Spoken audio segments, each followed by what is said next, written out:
Hola a todos, ¿cómo andan? Bueno, estamos en una nueva edición de Periodismo Rugby Podcast. Va a ser una edición especial porque no nos acompaña nuestro compañero de siempre, Santiago Ángel, de Nueva Zelanda, sino que estoy acá con Daniel Dionisi para dar un poco de historia y para dar un poco también de los Pumas. ¿Cómo andás, Dani? Y contanos un poco de qué se trata el episodio de hoy.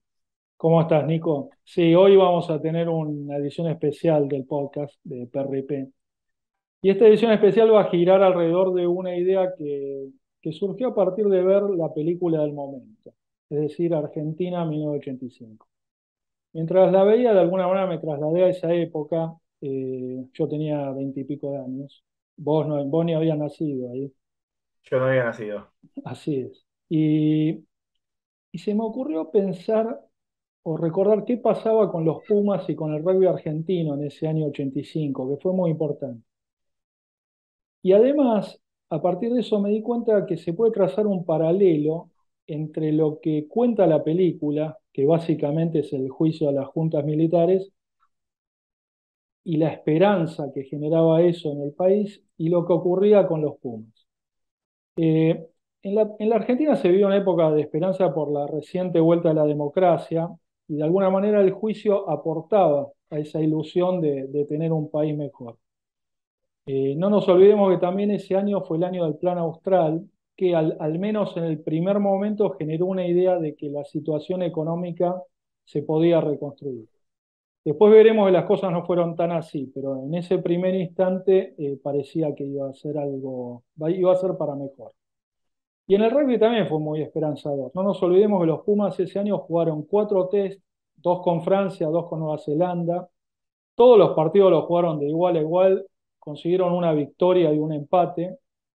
Y además imagínate que en ese momento era increíble tener 4 test en la Argentina, jugando contra los mejores equipos del mundo y jugándoles de igual a igual. Realmente era una cosa que hoy estamos acostumbrados, pero en aquel entonces parecía increíble, parecía imposible. La efervescencia era total. Vos pensás que se llenó Ferro en los 4 partidos. Realmente para el rugby argentino fue un año de fiesta. A eso tenés que agregarle que en el 85 fue la irrupción de Tucumán, que le gana la final del Argentino a Buenos Aires y definitivamente se mete a jugarle de igual a igual al rugby porteño y a partir de ahí se consigue que jugadores de las provincias empiecen a llegar con más asiduidad de los Pumas. Eh, También es un año en que hubo un hecho nefasto que tocó de cerca al rugby, como es el caso Puccio, que estalló en agosto de 1985. Mm. Así que como verás, era un año muy intenso para el rugby argentino. El caso Puccio estalló, te diría, 2 semanas antes del alegato famoso del fiscal Estracera que se relata o que se muestra en la película. Y, pero pasó algo posteriormente, que es lo que abona de alguna manera la idea de este paralelo entre el país y el rugby, que es que en los años siguientes esa ilusión del 85 se iba a desvanecer, tanto en el país como en el rugby argentino, sobre todo en la historia de los Pumas. Así que creo que hay mucha tela para cortar y tenemos el testimonio de varios jugadores para que nos cuenten esta historia. Así es, ahora vamos a escuchar a los jugadores que nos cuentan nuestro propio 1985 y vamos a arrancar con el líder, el capitán y el emblema que tenían los Pumas en esos años. Sí, el 85 fue un año fuerte por, por los rivales que tuvimos, por los triunfos que tuvimos. Uno que no fue triunfo, pero fue eh, el partido con Nueva Zelanda en Ferro es en el 85.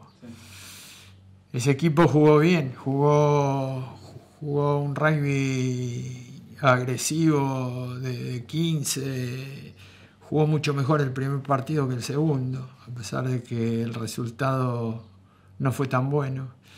Y el segundo el resultado tampoco fue tan bueno porque si uno se acuerda cómo terminó el partido, es un partido que tendríamos que haber ganado. Pero bueno, jugamos contra los All Blacks y jugamos con la camiseta argentina y bueno, es parte de la historia del rugby argentino, ¿no? Como dice Hugo Porta, esos partidos de 1985 ya están en la historia del rugby argentino. Otro de los protagonistas de aquellos partidos fue el Chapa Branca, quien recuerda la importancia del primer triunfo ante Francia. Y ahora la primera vez que se le gana a Francia acá, después de todos los de todas las aventuras que había tenido Francia acá. Había venido con sección Palois, todo lo que contaban, todo lo que se cuenta anteriormente, que también fueron batallas. La verdad que nunca fue fácil el encuentro con Francia por una cuestión de... Éramos los dos latinos, ¿viste? Y los dos peleábamos por ser lo más valientes dentro de la cancha. Claro que Argentina tenía un equipo de valientes. Los guerreros de los 80 eran un verdadero equipazo, con jugadores legendarios. Terrible. El Flaco Ure, Giorgi y Petersen. Y el Flaco Ure era picante. El Flaco sacaba una mano, tenía un latigazo. Fíjate, estaba Iachetti y Milano, yo. Primero estuvo Bernie Miguel, Inside, después vinieron esta pareja que fue el Negro Turnes y Cuesta Silva. Antes estaba Madero y Lofreda. No, fue una camada tremenda. Sobraban jugadores. Y te digo que prácticamente invencible. Nosotros íbamos y físicamente, no era como ahora, viste, que éramos enormes. Desde el Flaco Ure, Iachetti, Tati Milano, el Topo Rodríguez, aparecía Perica. Venían, viste, todo, era terrible. ¿Viste? Realmente eran un equipo lleno de cracks y además con un liderazgo muy marcado del jugador emblema de aquellos años de los Pumas. Juan Lanza, otro de los protagonistas del 85, así lo recuerda. Había mucha arenga de Hugo. Hugo Porta nos incitaba a concentrarnos, a saber cada uno. No decía qué había que hacer. A mí me parece una forma muy buena de arengar o de recordar. Nosotros éramos todos grandes, no somos juveniles. Cada uno sabe lo que tiene que hacer, concéntrense en su partido, como que cada jugador tiene que hacer su parte para que todo el equipo vaya adelante. O sea, no decía, ya sabíamos cómo íbamos a jugar, ya sabíamos de memoria, no hacía falta hablarlo, ya si no te quemaba la cabeza, era concentración y sentimiento de equipo. Nos sobra el tiempo. Guarden las energías para cuando las vamos a tener que usar, que las vamos a necesitar y mucho hoy, ¿eh? Mucho más que el otro día las vamos a necesitar, ¿eh? Relájense ahora, relájense. Todo este apuro no nos haga perder concentración, ¿entienden? Los amigos empiezan acá adentro, ¿entendieron? Las cosas empiezan acá adentro. ¿Ah? Juéguense la vida, corran, mátense. Que con esta camiseta no se cansa nadie porque se juega con el corazón, ¿entendieron? Jueguen con el corazón, Vamos, no se defrauden a ustedes mismos, jueguense la vida, el partido. Vamos, carajo, El partido de su vida tiene que ser este, ¿entendieron? Vamos, la primera pelota, Vamos a decir, Vamos, acá estamos, Estaba el Chapa también, que decía, entramos a una guerra, vamos a la guerra, y la verdad que salís del túnel y hay una cosa que tiene buena Ferro, que para mí no lo tiene ninguna otra cancha que no lo tenga, que vos salís como gladiador del medio de la cancha, vos salís en el pasto, a la arena. Vos no salís por el túnel, por el costado, vos salís a la arena. Y eso es, yo creo que a mí Ferro como es más chica, pero como cancha, como contagio de tu público, es mucho más grande que los otros estadios.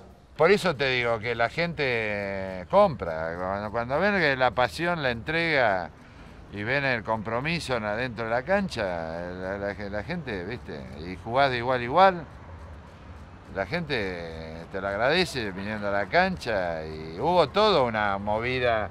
Empezó un poco de marketing a aparecer ahí. Fue el primer, yo diría, boom, así que el rugby empezó a publicitarse y ser conocido, ¿no? Ahí para mí el rugby era elitista. Fue elitista hasta el 85. ahí se empezó, ¿viste? Aparecieron las marcas, aparecieron las camionetas, apareció gente que se quedaba fuera del estadio. Y pienso que ahí pegó otro. Ese año y el 2007 para mí fueron en la evolución de nuestro deporte social.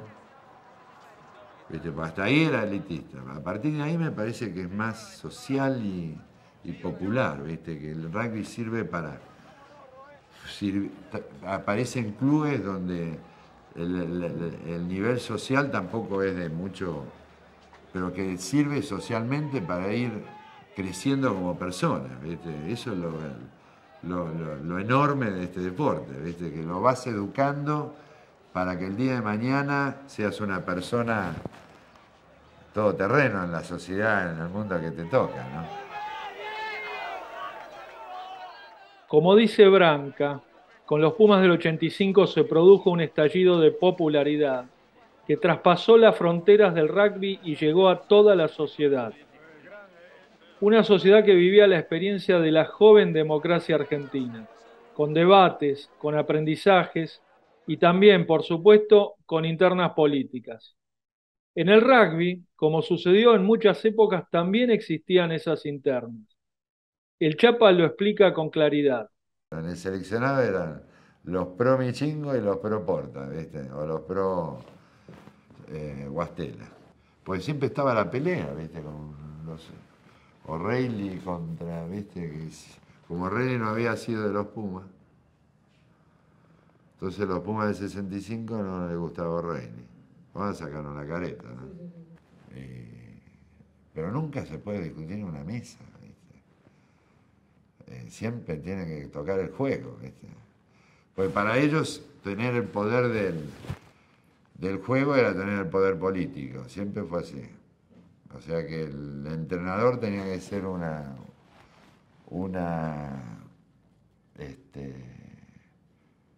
alargue del poder del que estaba el presidente en esa época. Y están equivocados, ¿viste? Y siempre se rompieron, ¿viste? Siempre que estabas por, ¿viste? Pegar el salto, siempre había alguien que te hacía pic, así, te rompía todo. Si vos te sentás en una mesa, estás en contra del otro. Si mirás y saludás a un amigo tuyo que es del otro bando, decís, flaco, esto no. El rugby es unión, ¿viste? No es esto. ¿Viste? A ver quién la tiene más larga. Acá venimos todos a trabajar para que esto crezca, ¿viste? Pero bueno, fueron las cosas que me cansaron, ¿viste? Yo no estaba para eso. En ese año 1985, de internas en el rugby en el país, Argentina vivía la efervescencia política que provocaba el juicio a las juntas militares, iniciado el 22 de abril. En pleno desarrollo de ese juicio, los Pumas se enfrentaron a Francia el 22 y el 29 de junio en dos partidos memorables. Contra Francia jugué el primer test, después salí lastimado de la rodilla, el segundo lo jugué. Los partidos ante Nueva Zelanda no estaban programados y recién se confirmaron a fines de agosto por la cancelación de un viaje de los All Blacks a Sudáfrica. Unos días después de esa confirmación, el 18 de septiembre, el fiscal Estracera terminaba su alegato en el juicio, conmovía a todo el país y entraba en la historia. Señores jueces, quiero renunciar expresamente a toda pretensión de originalidad para cerrar esta requisitoria. Quiero utilizar una frase que no me pertenece, porque pertenece ya a todo el pueblo argentino. Señores jueces, nunca más. Silencio en la sala. Silencio. Unos días después, también, en octubre, ante el mejor equipo del mundo, los Pumas iban a escribir otra página gloriosa de su propia historia. Y yo la verdad decía, de 4 test, algún try me quiero llevar. Pensaba que contra Francia iba a ser más fácil. Y la verdad que bueno, se me dio en los All Blacks. No sé si fue el primer try que le hicimos acá o en la historia. Un poco la idea era jugarles a los All Blacks. Salimos, sale la pelota para el otro lado, se la pasa nada mal a Fabián Fabián ya me ve perfilado, ya Fabián era un crack, habilidoso. Ya cuando él se pone para patearme así, yo ya salgo corriendo. Y me la patea a mí, yo la pateo y llego con Kirwan ahí justito antes. Bueno, primer try, no lo puede creer. Juan Lanza apoyó su try en el primer test, la tarde que los Pumas jugaron un gran partido y se quedaron a las puertas del triunfo. Una semana después iban a conseguir un resultado histórico. La verdad que entramos muy confiados. Como empezó el partido, nosotros pensamos que podíamos ganarlo. O sea, todo el partido pensamos que podíamos ganarlo. No así el segundo test match con los All Blacks, que todo el primero lo deberíamos tal vez haber ganado, pero en un momento no pasamos y pasó lo que pasó, que nos interceptan la pelota con Guillermo Holgrim.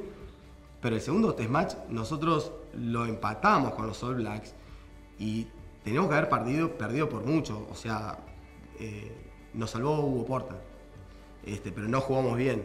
Y eso es lo que se da. Entonces, la verdad, haber ganado, si vos decís justicia y haber ganado, me parece que hubiese sido un poco mucho, ¿no? La enorme repercusión de aquellos partidos hizo que Ferro quede chico para los Pumas. Al año siguiente el seleccionado jugó por primera vez en Vélez. Primero, cosas que me impresionaron, que era tanto el ruido, Ferro es como Boca. Era tanto el ruido que no te hablabas ahí al costado y no te tenías que decir señas de lo que gritaba la gente. Y eso realmente empujaba mucho. La verdad que jugar con la tribuna argentina te empuja mucho. O sea, te hace no pensar, te hace sentir que volás, no sé, que todo se puede. Después de estos partidos hubo que cambiar de estadio porque no entraban. Y tampoco entró cuando hicimos el otro partido allá en Vélez, que fue antes de irnos a Australia. Fue un año histórico y el cierre se dio con un gran reconocimiento. Hugo Porta recibió el Olimpia de Oro, un premio a todo el rugby argentino. Es un reconocimiento al rugby. O sea, yo con mi juventud ahí, no tan joven, pero agradecí el premio en nombre del equipo. Asumí que uno, y lo dije, que uno al rugby jugaba por nada, solo por el placer de jugar, y que recibir un premio de esa categoría y ser reconocido por lo que uno ama es algo muy lindo.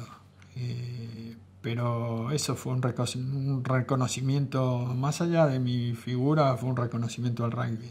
Uno se da cuenta que trasciende al deporte, que practica, ¿no? Cuando empiezan a venir estos reconocimientos, cuando la gente te empieza a llamar Hugo, Huguito, te conoce por tu nombre, pero asumís la responsabilidad que sos representante de esa disciplina. Lo que pasa es que tenés conciencia que es una disciplina más, o sea, es un deporte más. Yo creo que quien vive el fútbol con la pasión que uno ha jugado al rugby debe sentir lo mismo que siente uno, o que ha sentido uno, o quien juega al básquet.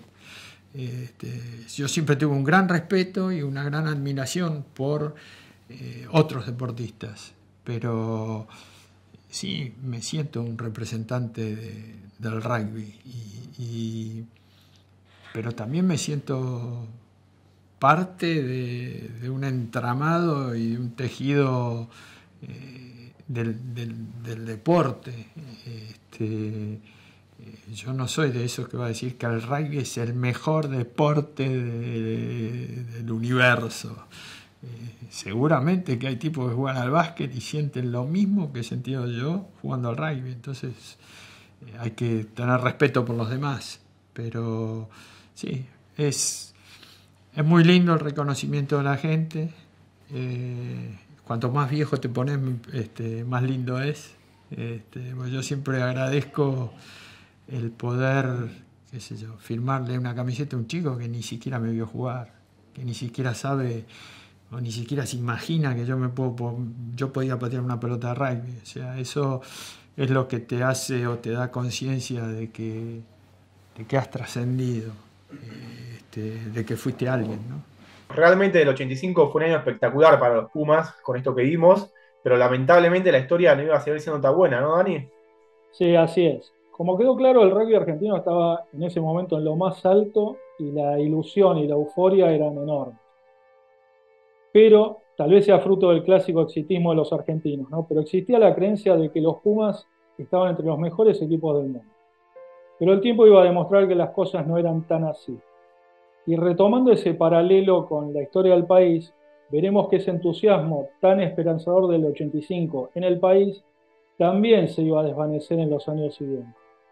Ya en el 86 voló por el aire el Plan Austral y la situación económica empezó a empeorar. Y la situación política que tanta expectativa había creado con el juicio de las juntas también se empezó a poner más turbia.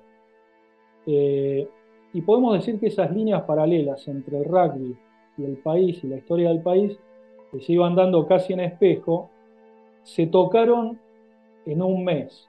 Y me estoy refiriendo a que el 19 de abril de 1987 fue un domingo muy difícil para la democracia argentina porque es el día del discurso de Alfonsín, luego del levantamiento de los caras pintadas, donde ya vemos que aquella ilusión esperanzada de un par de años antes se empezaba a complicar cada vez más. Y apenas un mes después de ese 19 de abril, esa creencia de que los Pumas eran uno de los mejores equipos del mundo fue destrozada con el primer partido del primer mundial contra Fiji. Y qué mejor que Diego Cuesta Silva, uno de los grandes jugadores de ese mundial, de esa época, nos cuente un poco la historia de esa derrota en el debut del mundial de 1987. Sí, Mundial 87 yo siempre lo defino como mi gran decepción rugbyística. Veníamos de años previos de jugar realmente muy buen rugby en el 85, 86. 86 empezó a notar algo raro, sobre todo la gira nuestra por Australia, pero para el Mundial, por lo menos lo que recibí y el sentimiento que tenía era como que no es que iba a ser un trámite la primera ronda, pero que estábamos seguros en la segunda ronda. A ver cómo salíamos para ver contra quién jugábamos. Si estábamos en Nueva Zelanda, en los partidos previos, hinchando por uno u otro para que nos toque Escocia, por ejemplo.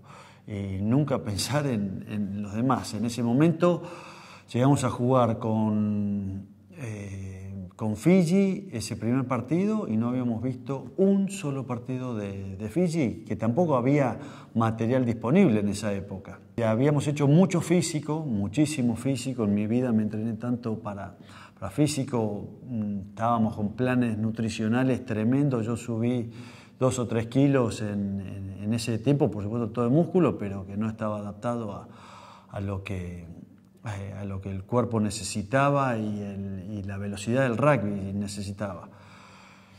Y llegamos allá mucho tiempo antes, llegamos primeros que todos, estuvimos casi 2 semanas dando vueltas, que fue muy duro porque Nueva Zelanda es muy aburrido, es todo muy parecido, todos los días era muy rutinario y sin rugby, solamente con el entrenamiento. Creo que fue una de las fallas, una de las grandes falencias. Otra falencia impresionante fue el dejar afuera a un montón de jugadores ya totalmente consagrados, que se creyó en su momento que estábamos para jugar otro rugby más abierto, más vistoso, más velocidad. Se sumó un montón de gente que no estaba, lamentablemente no estaba capacitada para esto. Y bueno, así fueron los resultados. Perdemos con Fiji el primero, hubo subestimación. Nosotros veníamos jugando bien los años previos, no teníamos conocimiento de Fiji, sí habíamos jugado un partido con Buenos Aires, acá en Vélez, contra un símil seleccionado, un Barbarians fillano, que les ganamos bastante fácil, pero nos hicieron muchos puntos también. Y nos quedamos con eso, como que Fiji era un país un equipo que a donde le metías fuerza con los forwards, los sometías ahí y no entrabas en el juego de jugar de todos lados de ellos, iba a ser suficiente. Pero sí, lo subestimamos. Es más, el último entrenamiento previo al partido apareció en la tribuna un señor moreno, parecía samoano o fillano, podría ser tranquilamente. No había más nadie y se interpretó como que era un espía. Entonces tratamos de hacer absolutamente todo al revés, tirar la pelota afuera, hacíamos nocones. Fue una subestimación total. Y después resultó que era uno que vendía panchos en la cancha.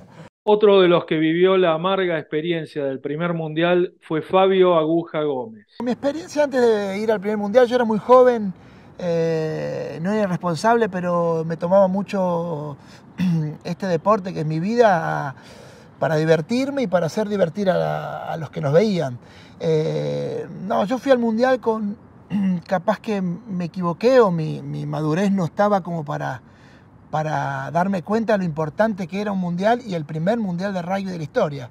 Yo iba muy, muy seguro por la gente que tenía al lado. Estaba Travalini, Porta, muchísimo gente de nivel mundial, altísimo nivel tenía y me apoyaba mucho en ellos. Yo era como, bueno, sí, iba a representar a mi país, me eligieron para ir a representar a mi país, pero era como una gira más para mí. Nunca me había entrenado así yo. Fueron 4 meses que todo el mundo lo hizo al 100%. 10 días antes llegamos a Nueva Zelanda, porque el traspolar, si no nos llegamos 2 días antes del partido, y bueno, salimos una semana antes. La verdad que mira, llegamos muy tranquilos al partido de Fiji. Lo que sí, llegamos muy cansados por unos entrenamientos que hicimos ahí llegamos físicamente bárbaros, pero después hicimos unos entrenamientos ahí, esos 10 días que estuvimos en Nueva Zelanda, que nos sacaron patas. Los fillanos entraron con otra cabeza, nos habían estudiado muy bien, no nos dejaron mover, nos taclearon por todos lados, nosotros nos tacleamos tampoco, uno fue uno de los que tacleó poco ese partido, y bueno, y así fue el resultado, que no pudimos superarlos en la cancha. Fue muy duro porque, bueno, a mí me sacan del equipo, juega Martín Yanguela, el segundo contra Italia, que desgraciadamente, pobre, se lastima, y entro yo, que después, bueno, obviamente no pudo pelear la titularidad conmigo porque se lastima y juego el último partido de Nueva Zelanda, pero sí, fue duro, hacen 2 o 3 cambios, yo fui uno de los que pagó la derrota, y bueno,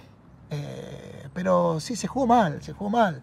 Yo reconozco que también jugué muy mal y bueno, yo tenía 23 años, como te contaba antes, ¿viste? Era muy pendejo, lo tomaba muy como si fuera un partido más, pero bueno, me di cuenta, hoy si entraría en un mundial no entraría así, entraría otra cabeza. Obviamente, todo cuando uno crece va cambiando la cabeza. El golpe fue muy duro para Aguja y también para Diego Cuesta Silva. Quedamos destruidos. Generalmente después de los partidos se hacía reunión como para tratar de ver qué pasó en el partido en general, te hablo, ¿no? Y siempre hubo un movimiento general como para ya ir aflojando los músculos, lavarlos y estar preparados para los próximos entrenamientos. Ese día no se hizo absolutamente nada. Estuvimos todo el día cada uno en su cuarto, personalmente con un tema de decaimiento emocional tremendo, y que después, hablando con el resto, estábamos todos iguales, estábamos como si nos hubieran bañado con agua helada. Para Italia estaba durísimo el asunto, pero más por la cabeza nuestra. Italia hizo su juego, terminamos ganando ahí justito, y ahí yo me como una paralítica en el cuádriceps, que estuve toda esa semana tratando de recuperarme con masaje, kinesiología, sifonazo, como decíamos en aquel momento, con antiinflamatorio y hasta corticoides recibí. Y después en el vestuario, ya la mañana esa contra Nueva Zelanda me desperté pésimo, empecé a vomitar y terminé vomitando, por supuesto, todo en el vestuario, prácticamente totalmente descompuesto. Y lo que tuve fue una gastritis tremenda, no solo por el tema antiinflamatorios, corticoides, etcétera, sino también fue todo un tiempo de un estrés tremendo, de una mala onda impresionante en todo el grupo y sobre todo de los coaches y la gente mayor hacia todos los jugadores, ¿no? Así que me perdí ese partido con Nueva Zelanda, que por lo menos quedaba algo de esperanza con eso, pero sí, la verdad en mi mente tratar de hacer borrón y cuenta nueva, que por suerte después hubo otras oportunidades. Los referentes asumieron el mal paso que significó esa derrota. Así lo vivieron el Chapa Branca y el capitán, Hugo Porta. La verdad que a Pochola lo amo, ¿viste? Y yo me sentía muy con él, pero bueno, qué sé yo, el equipo no funcionó. Fue el cambio entre el profesionalismo y el amateurismo. Nosotros, ¿viste? Nos enfrentamos fuimos a una gira previa a Australia, ¿viste? De la Australia que le habíamos ganado, vapuleado allá. Nos encontramos físicamente con otro equipo, ¿viste? La verdad que los tipos son profesionales, ¿viste? Empezó el asunto de vivir para ese mundial, ¿viste? El tipo todo el día en el gimnasio, con médicos, con esto. Se dedicaron a eso. Entonces vos jugabas con equipos que eran profesionales. Y nosotros no. Nosotros todavía con el gimnasio no estábamos, ¿viste? Bueno, fuimos 2 o 3, perdimos 5 años, ¿viste? Más o menos. Perdimos 5 años después.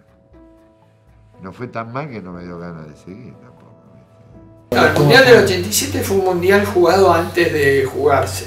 O sea, el esfuerzo de ese grupo de jugadores que fue a jugar el Mundial se puso en la preparación del Mundial y en estar dentro del plantel que iba a jugar el primer Mundial de rugby. Entonces, con toda la ilusión de ir a jugar el primer Mundial y toda la esperanza de la gente en que hiciéramos un gran Mundial, llegamos al Mundial y la verdad que estábamos pasados en la parte física, confundidos en la parte técnica, y el equipo jugó pésimo. Entonces para mí fue un golpe duro, era una responsabilidad que había que asumir, uno era el capitán del equipo, y bueno, me acuerdo que volvimos al Mundial y yo tuve casi una semana dentro de mi casa en la cama porque no quería ni salir, pero fue una mala experiencia el Mundial del 87. Bueno, realmente fue un golpe durísimo ese Mundial. Creo que ninguno de los que participaron tuvieron un buen recuerdo, ¿no, Dani? Así es, Nico. Y así fue la historia de esos años. Yo creo que lo bueno de recordar la historia, además de emocionarnos, es utilizar esa experiencia para no repetir errores. O sea, me parece que tanto en la historia del país como en el rugby, cada vez que nos subimos al caballo de la soberbia, nos bajaron de un ondazo. Así que, para cerrar el podcast de hoy, siendo un poquito pretenciosos, diría que si queremos cerrar con una moraleja, sería nunca creernos más de lo que somos. Así es una buena moraleja. Bueno, esto ha sido todo por hoy. Espero que lo hayan disfrutado este podcast. Gracias, Dani, por estar. Ya la semana que viene seguramente estaremos con Santi. Ya se viene la ventana de noviembre de los Pumas, así que estaremos analizando eso y mucho más. Gracias por haber estado. Hasta la próxima.